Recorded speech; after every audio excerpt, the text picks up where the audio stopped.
Okay, now let's try an example here. So what do I have? Well, I have the space shuttle. We don't use it anymore, but it was cool, and so I'm going to still use it as an example. Why? Because why not? Don't judge me. There we go.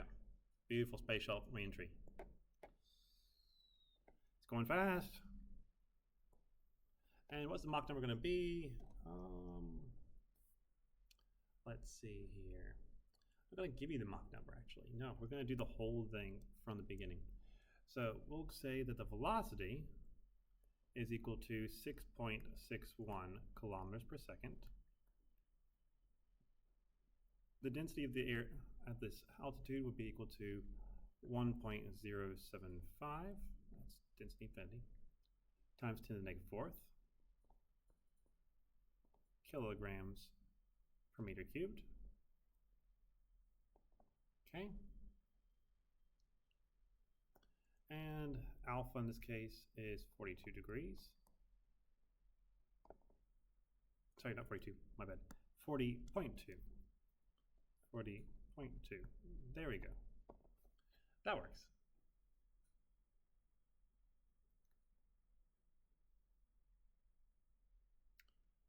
And we're going to go ahead and say that the wall temperature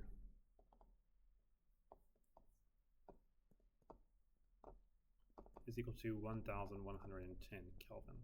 It's still hot, but hopefully it's not melting our astronauts hot. Oh, we also are going to need the effective nose radius.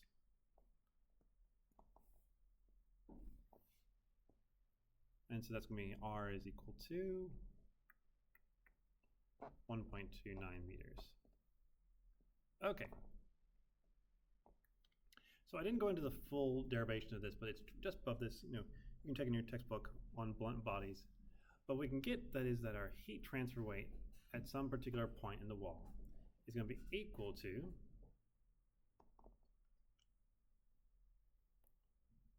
rho infinity to the 1/2 times my velocity cubed times 1.83 times 10 to the negative 8th times the radius to negative 0.5, all times the difference between 1 and my ratio of my wall temperature to the stagnation temperature.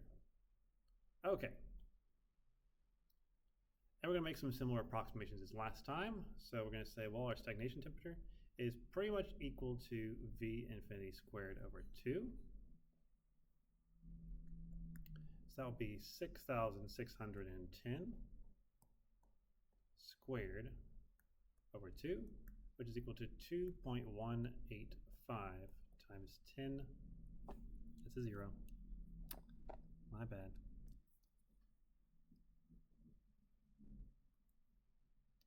Ten to the 7th joules per kilogram Kelvin.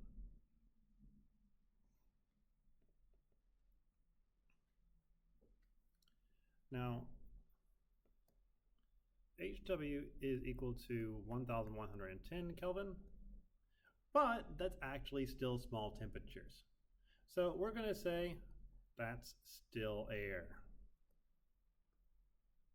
Yay for us. Why? Because that means we can actually use the values we need. So we can say, well, whoops, my bad. Temperature wall, there you go. So H wall is going to be equal to Cp times T wall because it's still air.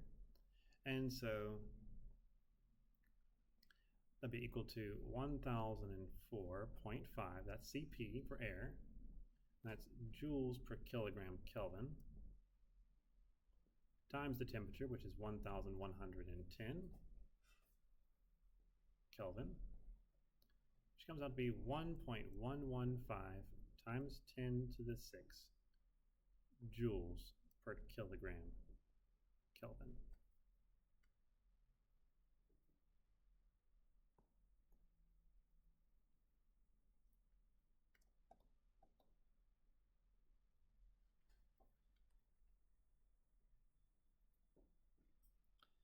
And so using that, I have H W over H naught. I have both of those.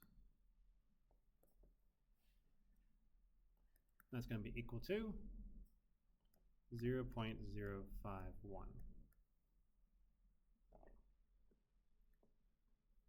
So if I plug everything in that I have now, I'll get that my heat transfer rate at that wall, right at the tip of the nose, is equal to 45, oh goodness, my bad, not good handwriting, 45.78 watts per centimeter squared. And the experimental results said that QW was equal to 45. So we're pretty close.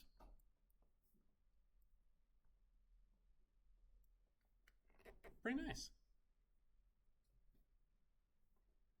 So this just shows you a lot of the things we're doing can still give you decent numbers for the shapes we're going to run into.